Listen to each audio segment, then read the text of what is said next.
todos los días para ofrecerte información veraz y objetiva. Iniciando el fin de semana, nos aseguramos de seguir manteniéndote bien informado con el profesionalismo que ya conoces. El Informativo. Escucha nuestra edición de los sábados de 6 a 8 de la mañana por Radio Nacional.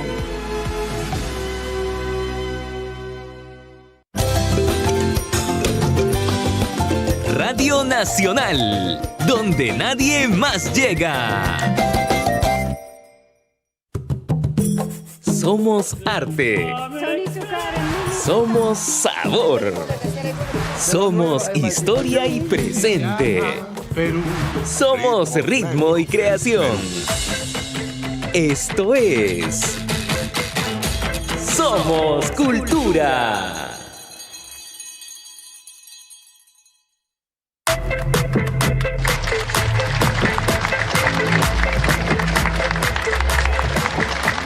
Queridas y queridos oyentes de Radio Nacional y de este su programa Somos Cultura, hoy estamos jueves 10 de abril, son 8:02 y estamos empezando nuestro programa que va a tener un par de entrevistas muy interesantes. Vamos a empezar con algo que les va a parecer una cosa misteriosa, maravillosa, peculiar, interesante, porque vamos a conversar ahora con Carlos Mateus López. Primero hago un contexto. En el mundo académico de nuestro país hay algunas universidades como la Pontificia Universidad Católica del Perú que tienen un centro de estudios orientales. El orientalismo, decía Gabriel Said, tiene que ver con cómo es que se ha ido construyendo una civilización a partir de la forma como los otros la ven y el discurso acerca de esa matriz cultural termina convirtiéndose en exotista, porque nosotros somos occidentales, vemos lo oriental desde nuestra perspectiva y eso lo configura de una manera particular, y el discurso que tenemos sobre ello se parece un poco al discurso que se tuvo en la época en la que llegaron los europeos y españoles al Perú y ellos hablaban de nosotros y a nombre de nosotros desde la perspectiva de los cronistas. Entonces, cuando recién en la historia hemos empezado a hablar de nosotros mismos con nuestras propias palabras, ha habido una especie de renacimiento particular. En ese contexto se inscribe lo que vamos a conversar ahora con Carlos Mateus López. Él es árbitro y conferencista internacional, es profesor de sufismo en el Centro de Estudios Orientales de la Pontificia Universidad Católica del Perú. Estudia y practica el Dzogchen y el sufismo desde hace varios lustros, o sea que debe tener varios años, y forma parte de la orden sufí Naqshbandi, ¿está bien? Que le permite adentrarse en el conocimiento del sufismo. Además es autor del libro de cuentos infantiles Nasruddin y el sueño del sultán, publicado en el 2023 en Madrid, en España, por la editorial Mandala, y sigue siendo hasta hoy uno de sus libros más vendidos. Y entonces quiero que nos cuente un poco quién es Nasruddin, pero también cómo es que entraste tú al tema del sufismo. Eso me parece algo interesante en la medida en que nosotros somos fundamentalmente católicos, cristianos, y eso marca fuego nuestra existencia. Y tú has orientado tus inquietudes hacia ese mundo. Cuéntanos, por favor, ¿qué significa ser sufista? Gracias, Hugo. A ver, en realidad, ya que estamos viendo un poco mi modesta biografía, principio mi camino sagrado con el cristianismo, como muchísimos de nuestros paisanos. Luego, con los años, empiezo a practicar el budismo Dzogchen que mencionaste. Ya son 23, 24 años que lo practico.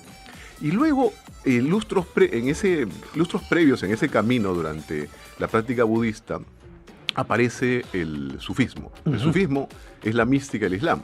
O sea, digamos, es el corazón mismo de la enseñanza contenida en el Sagrado Corán. Es la esencia espiritual de lo que conocemos como Islam. Entonces, empiezo en realidad mucho antes, pero justamente con Nasruddin. O sea, cuando era practicante cristiano, practicante budista, leía Nasruddin. Yo leo Nasruddin de hace muchas décadas, pero no lo entendía realmente.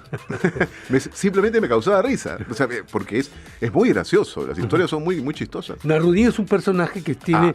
eso sería interesante que lo escuchen esta audiencia. Vamos a eso. Entonces, cierro lo de... Aparece el sufismo ya formal. Practico y estudio la mística del Islam, particularmente en la Tariqa Naqshbandi, ya son varios años. Y Nasruddin, ¿quién es? Nasruddin es un personaje de la tradición de Medio Oriente. Es muy antiguo, en realidad empieza con los árabes en el pasado más remoto. Ellos le llamaban Yuja. Luego pasa al mundo persa, luego pasa al mundo turco. Uh-huh. Y en el mundo turco es que se le conoce precisamente como Nasruddin Hoxha. Nasruddin significa gloria de la religión. Y Hoxha, maestro. O sea, es el maestro de la gloria de la religión. Ahora, si tú me preguntas quién es, depende. Algunos académicos sostienen que sí existió. Uh-huh. Que efectivamente fue un mulá, o sea, un erudito en la ley islámica, que vivió en una aldea en Turquía, que se llamó Hortu, y más o menos en el siglo III. Uh-huh. Esa es una postura.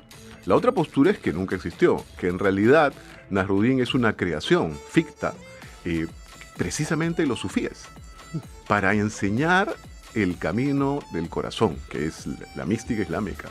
Entonces, habrá que ver con cuál de las posturas se quedan, ¿no? Pero Carlos, parece ser, y eso es muy interesante, porque esa fórmula se repite en varias ideologías religiosas, en varios contextos en los que el personaje principal desaparece en el tiempo como una figura material, digamos, y se convierte más bien en un maestro que está permanentemente siendo interpelado, actualizado, y que sus enseñanzas sobreviven precisamente porque es independiente de la existencia física. Absolutamente. Ya que principiaste con religión, lo mismo pasa cristianismo, uh-huh. Jesús, uh-huh. Budismo, Siddhartha, Buda, sí. Islam, Muhammad. Uh-huh. Ahora, si te das cuenta, la enseñanza que está detrás, la mística cristiana, de la cual no se habla mucho, uh-huh. La mística budista y la mística islámica, encierran una sola verdad. Es la unidad. Sí. Todos somos uno. Al final, quien mira en el espejo, mira lo sagrado. Esa esencia está en palabras distintas en los tres caminos. Uh-huh. Ahora, volviendo a Nasruddin, es cierto, al final no interesa. Claro. Si existió o no existió, como bien dices tú. Lo que interesa es que nos enseña, su enseñanza trasciende el tiempo, y como bien dices, eso actualizar, modestamente, mi muy, muy, muy pequeño aporte, es eso, una actualización. Este libro que citabas, uh-huh. que publiqué en España, el 2023, es una actualización adaptada para niños primero, pero en el fondo para todo el mundo, de las viejas, que son cientos y cientos, historias de Nasruddin. Uh-huh. Siempre se pueden actualizar, siempre se pueden contar, y quién sabe su enseñanza se vaya perfeccionando a través del tiempo.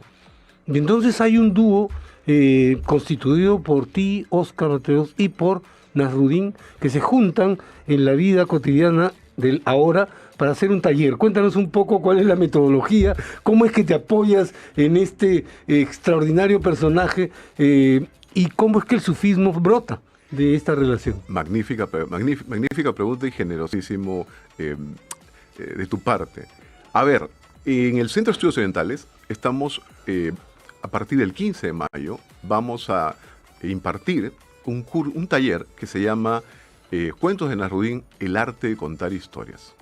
Y precisamente me estoy apoyando en este taller, en el viejo mulá, porque la mecánica va a ser esa. Los participantes van a escuchar las historias tradicionales, una selección por tópicos, por diferentes temas, uh-huh. que tienen un objetivo. Todo al final es parte de un secreto. Entonces el objetivo en realidad es que a través de las historias que son graciosas van a entender temas sagrados, que son muy difíciles a veces de explicar desde la perspectiva erudita. Uh-huh. El humor que usa Nasruddin es una herramienta para cruzar esos límites que las personas a veces nos colocan cuando queremos hablar de lo inefable. Entonces, la mecánica va a ser esa. Luego, evidentemente, va a haber una explicación de estas historias para que entiendan los alumnos de qué se trata, en dos niveles. El nivel práctico, un poco a lo Esopo, las fábulas y su enseñanza práctica, pero luego también vamos a entrar al sufismo puro y duro, o sea, al mensaje sagrado que está detrás de cada historia. Eventualmente podré contarte en esta sesión algunas historias para más o menos entender la lógica de esto. Ahora, y luego voy a enseñar la estructura narrativa de las historias para que los propios participantes puedan hacer una búsqueda, un viaje personal. Recuerda, mi querido Hugo, que el viaje siempre es interno. Y ese viaje personal lo puedan hacer a través de una elaboración de una historia propia de Nasruddin. Y obviamente con la asesoría que se les va a prestar para ello. La verdad es que a mí me está provocando estar en ese taller, entre otras cosas porque se habla mucho del sufismo, pero se conoce poco del sufismo en una sociedad como la nuestra. ¿Hay posibilidad de que tú nos digas qué es? Has hecho una pregunta. Yo sé que es una barbaridad lo que acabo de hacer, pero tenemos 77 repetidoras en todo el país que están seguramente en este momento diciendo: ¿y en qué momento hace Hugo la pregunta para que podamos saber de quién se trata? Voy a tratar de explicar algo que las palabras siempre van a estar incapacitadas de hacerlo.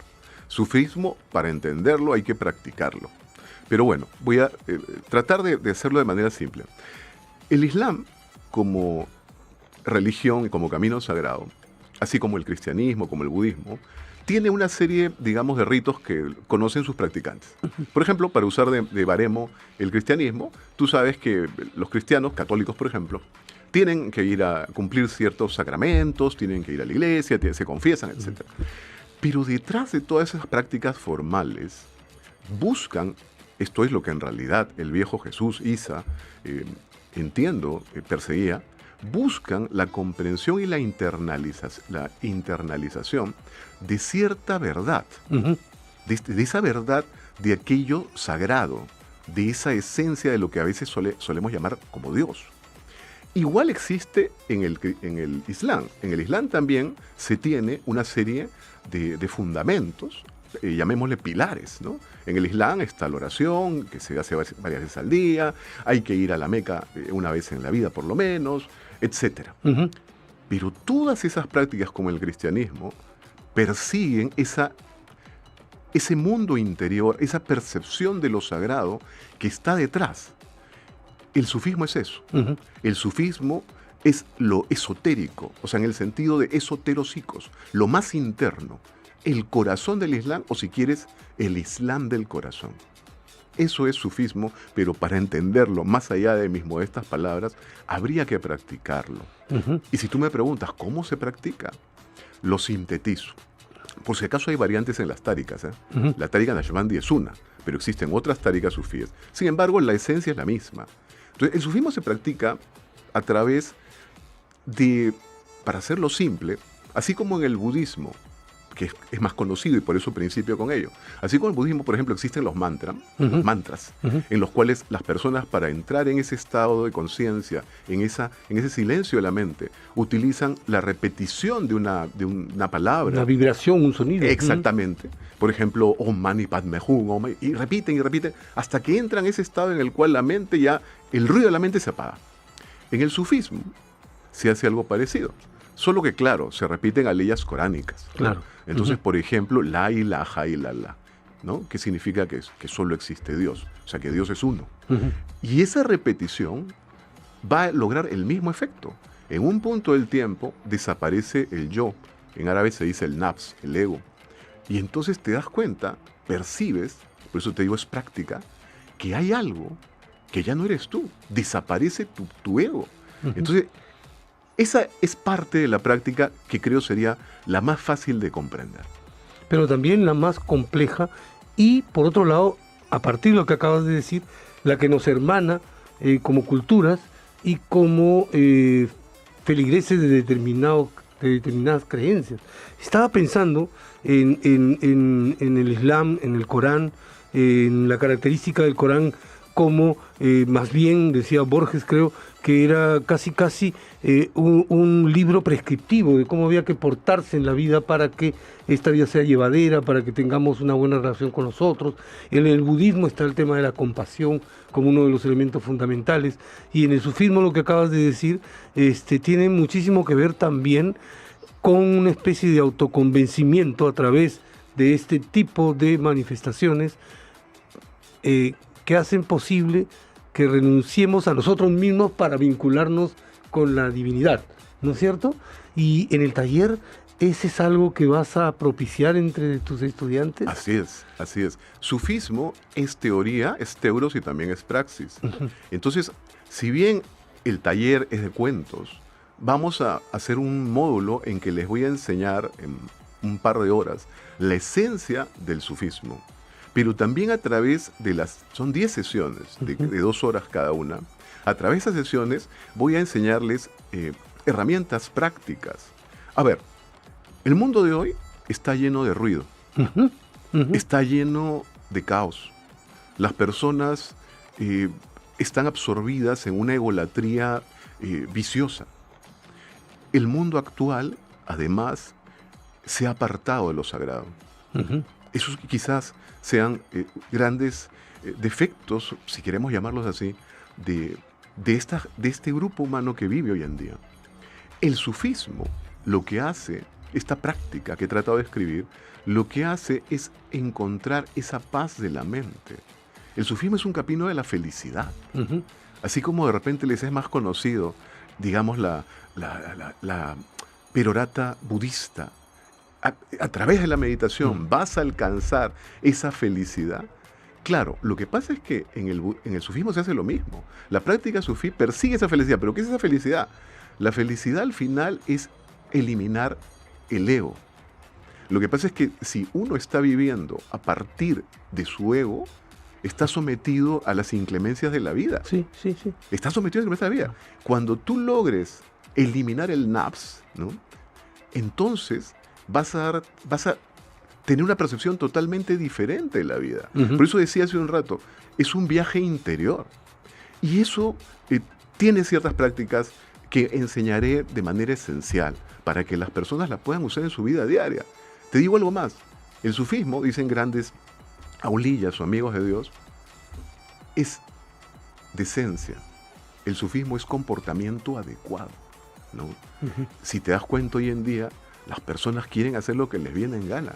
Se ha perdido ese comportamiento adecuado, esas buenas maneras. El sufismo en esencia, y lo dicen grandes maestros, hay grandes maestros del sufismo como Ibn al-Arabi, como Rumi, etc., te dicen eso, ¿no? El sufismo es un adecuado comportamiento. Y entonces, ¿tú crees que nos podrías ayudar a entender esto mejor, dándonos la posibilidad de escuchar alguna de las historias de Nasruddin? Por supuesto. Entonces te dejamos ahorita el micro para que nos lo cuentes y sobre todo para que nuestros oyentes tengan la posibilidad de experimentar este camino a la felicidad. Muy bien, entonces contaré una historia y si deseas luego la miraremos un poquito. Claro que sí. Son tantas que déjame pillar en mente alguna. Ya viene a mi mente una. A ver, un poco larga para que sea sabroso. Resulta que un día el sultán tenía una pesadilla. Soñaba que moría y se iba al infierno. Así que se levanta y desesperado llama a sus 4 sabios que estaban en el palacio y a Nasruddin, que venía justo como visitante, se había quedado en el palacio. Entonces agarra y les dice, he soñado esto, que me muero. Así que ustedes me lo tienen que explicar. Y si no, al verdugo. Entonces llama al primer sabio, ¿no? Y le dice, ¿cuánto voy a vivir? Y el sabio le dice, mi querido sultán, usted va a vivir 50 años. El sultán iracundo dice, ¿cómo voy a vivir tan poco? Verdugo, decapitación. Nasruddin mira eso y se esconde detrás del segundo sabio. Lo llama el segundo sabio. A ver, ¿cuánto voy a vivir? El segundo sabio los mira y dice, sultán, va a vivir usted 75 años. Y entonces el sultán tira su turbante molesto y dice, verdugo, a la horca. Nasruddin se esconde detrás del tercer sabio. Sabio, tercero, ¿cuánto voy a vivir? Y el sabio le dice, mi querido sultán, usted va a vivir 100 años. ¿Qué? ¿Tan poquito? Verdugo, a la decapitación. Nasruddin ya no sé dónde, se metió detrás de las cortinas, ahí debajo pues del gran ventanal del palacio. Y entonces agarra y lo llama el cuarto sabio. Cuarto sabio, ¿cuánto voy a vivir? Va a vivir usted eternamente, mi querido sultán. El sultán se arranca la barba, la tira el turbante, lo pisotea y dice, ¿me crees un tonto? Verdugo, decapítalo 3 veces. Y entonces Nasrudín temblaba, ¿no? Y le dice, Nasrudín, ven aquí. Y viene Nasrudín. Nasrudín, tú que en el pasado me has leído el futuro, dime, ¿cuánto voy a vivir? Nasrudín toma aire, se calma porque estaba temblando y le dice, mi querido sultán, da la casualidad que yo también ayer tuve un sueño. Un ángel vino y me dijo exactamente cuándo usted va a morir. Y entonces el sultán le dice, dime, ¿qué te dijo? Me dijo que usted va a morir el mismo día que yo. ¡Qué sabiduría tan extraordinaria! Ahora entiendo esto que decías al principio a propósito del humor de Nasrudín. Ustedes han escuchado además la voz de Carlos Mateus López, que es quien va a llevar adelante este taller y quien es que está sentado acá conmigo compartiendo las enseñanzas sufistas, que además, por lo que acaban de escuchar, son profundamente divertidas. Nasrudín entonces es un personaje no solamente muy cómico, sino brillante, inteligente. Y la inteligencia, cuando se convierte en una narración, termina siendo muy pedagógica. Y esto que acabas de contar como historia, me parece no solamente interesante, entretenida, profunda, pedagógica, además tiene un componente particular que plantea a un personaje poderoso, un sultán que solo quiere escuchar lo que él está imaginando y que forma parte de sus propios deseos. Nasrudín, en su inteligencia, lo convierte en su cómplice de existencia. ¿Tú qué interpretación le das a esta historia? Bueno, en realidad primero, amén de que tú has magníficamente descrito el aspecto práctico, quizá en el aspecto sagrado tiene que ver con la muerte. Lo que pasa es que las personas temen a la muerte. Si te das cuenta, ya que empezaste magníficamente cuando reflexionaste sobre los orientalistas, haciendo esa dicotomía entre Oriente y Occidente, date cuenta, mi querido Hugo, que en Occidente, a diferencia de Oriente, la muerte es un tema ajeno, es un tema que normalmente se le suele evitar. Entonces lo que Nasrudín nos está tratando de decir es, no temas a la muerte, no seas como el sultán, que teme a la muerte y en ese dolor, en ese terror, machaca a otros. O sea, porque al final es así, cuando alguien está muriendo y no sigue, y no entiende, y no quiere seguir, digamos, lo sagrado, le echa el pato al resto y carga contra los demás. Entonces, como el sultán, que acaba matando a medio mundo porque él teme su futura muerte. Futura muerte, claro. Entonces, lo que nos dice Nasrudín es, y aquí esto es sufismo e islam, porque no hay sufismo sin islam. Al final, lo que nos dice es, no teman a la muerte, hay que aceptarla. La muerte es parte del ciclo de existencia que tenemos. Además, como diría un viejo maestro, me parece que Rumi, aunque voy a parafrasearlo, mi querido Hugo, no hay principio ni final. No hay principio ni final. La muerte es una ilusión. Entonces, acepta la muerte. Como dice el Corán, todos venimos de Alá y a Él volveremos. Me he quedado sin aliento. Esas cosas suelen ocurrir cuando uno tiene la suerte de entrevistar a alguien que tiene algo nuevo que ofrecer, algo que contar, algo que va a compartir ahora. Hemos llegado ya al final de nuestra entrevista. Quiero dejarte unos segundos para que invites a quienes tienen a bien escucharte, no solamente escucharte, sino también para que los invites al taller. Entonces te dejo con ellos, por favor, para que hagas esa invitación. Adelante. Muchísimas gracias, Hugo. Por favor, invito a todos, a los interesados, a que puedan pillar en la página web de la Universidad Católica. Hay un banner del Centro de Estudios Orientales y ahí van a poder encontrar toda la información, digamos, práctica de este taller. Se llama, como les dije, Cuentos de Nasruddin, el arte de contar historias. Empieza el 15 de mayo, son 10 sesiones de 2 horas. Es muy sencillo la participación porque se va a hacer a través de Zoom. Además, pueden encontrar los tópicos para efectos de que puedan entender un poquito, además de lo que magníficamente Hugo me ha preguntado hoy día, de qué va a tratar este taller. Y los animaría a que lo hagan porque ya las inscripciones están abiertas y están quedando pocas vacantes. Así que, inshallah, todos aquellos interesados en la senda del corazón, en hacer ese viaje interior y en preguntarse qué hay más allá de esto que nos toca como ciclo vital. El viejo Nasruddin con sus bromas los va a hacer reír porque todas las historias son tan o más divertidas como las que les he contado hoy día. Va a permitir a través del humor que entiendan eso que este mundo está olvidando, que es lo sagrado. Perfecto. Bueno, me tengo que despedir por el momento. Vamos a volver en un ratito. Carlos Mateo, muchas gracias por traernos a Nasruddin aquí a nuestra Radio Nacional y a Somos Cultura. Estamos de regreso en unos segundos. Vamos a tener la posibilidad de conversar ahora con Eutacé, activista y gestora cultural, y con Ingrid Sánchez, artista visual, que nos hablarán del Laboratorio de Arte y Ecosistema en unos segundos. Volvemos.